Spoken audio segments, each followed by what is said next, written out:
let's go to that. You mentioned that Venezuela question about Maduro, and that then turned into like really the one of the most ridiculous talking points to hear mouth. I mean, this is that Bernie Sanders wants to turn America into Venezuela. And Bernie came back with, I think, what is the best construction to deal with this question of democratic socialism. But here is that question.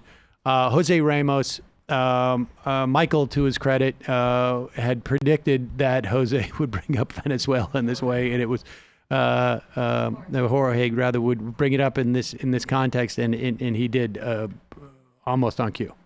Previous debate. So let's begin. Senator Sanders, one country where many immigrants are arriving from is Venezuela.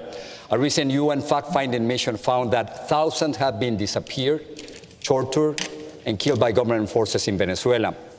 You admit that Venezuela does not have free elections, but still you refuse to call Nicolás Maduro un dictador, a dictator. Can you explain why, and what are the main differences between your kind of socialism and the one being imposed in Venezuela, Cuba, and Nicaragua?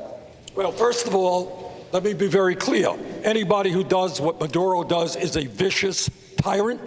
What we need now is international and regional cooperation for free elections in Venezuela so that the people of that country can create their own future. In terms of democratic socialism, to equate what goes on in Venezuela with what I believe is extremely unfair. I'll tell you what I believe in terms of democratic socialism. I agree with what goes on in Canada and in Scandinavia, guaranteeing health care to all people as a human right. I believe that the United States should not be the only major country on earth not to provide paid family and medical leave. I believe that every worker in this country deserves a living wage and that we expand the trade union movement. I happen to believe also that what, to me, democratic socialism means is we deal with an issue we do not discuss enough, Jorge, not in the media and not in Congress. You got 3 people in America owning more wealth than the bottom half of this country. You got a handful of billionaires controlling what goes on in Wall Street, the insurance companies, and in the media. Maybe, just maybe, what we should be doing is creating an economy that works for all of us, not 1%. That's my understanding of democratic socialism. Secretary Augusto,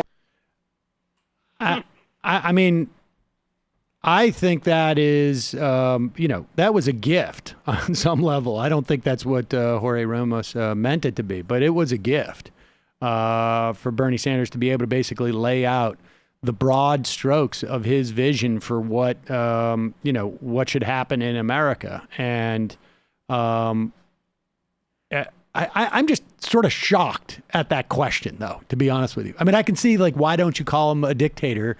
Because, I don't know, the words tyrant seem, sufficient. There may be a technical reason why he doesn't call him a dictator. I don't know. But that to me is silly. But the other one is even sillier. Heather, you there? Yeah, I'm here. Oh, I'm sorry. I thought you were. No, that other the second question was even sillier. But I thought he knocked it out of the park there. Oh, he absolutely did. It was really one of the best answers of the night. I mean, I think to me that one and Beto O'Rourke's passionate and bizarrely, for politics, honest answer about, confiscating AR-15s, I thought were the 2 best moments of the debate. You can see why young people particularly, and others of the left, like Sanders so much from that answer.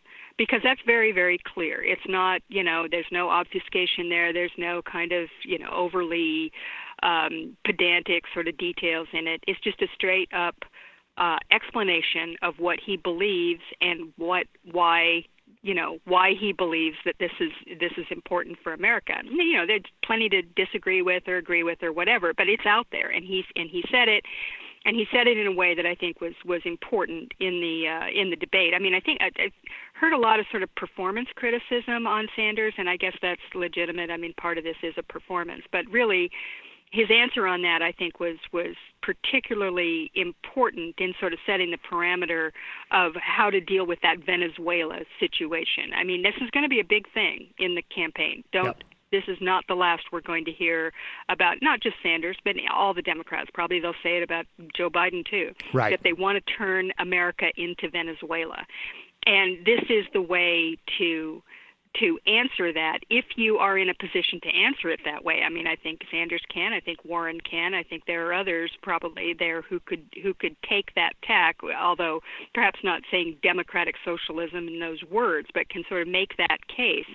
But they're going to have to do it, and they should listen to him in the way that he puts that, because it's very compelling. I mean, I think even if you're not a democratic socialist, you have to listen to that and go, yeah, he's right. And particularly when he gets to the kicker at the end, where he says, 3 people have more money than the bottom half of the country. That's startling and shocking statistic, and it's extremely important to continue to get that out there. And, both he and Warren do that in different ways. And some of the others sort of, push that as well. And at times you'll hear Booker or Beto or others sort of say that. But that's a very, very important thing. And I thought he did it very well. It's the best I've ever heard him do it in a big national sort of forum like that. Yeah, I thought that was a very tight response. And I wish he had said up front, like, I have laryngitis. Like, I just wish he had said that at the beginning of the debate. But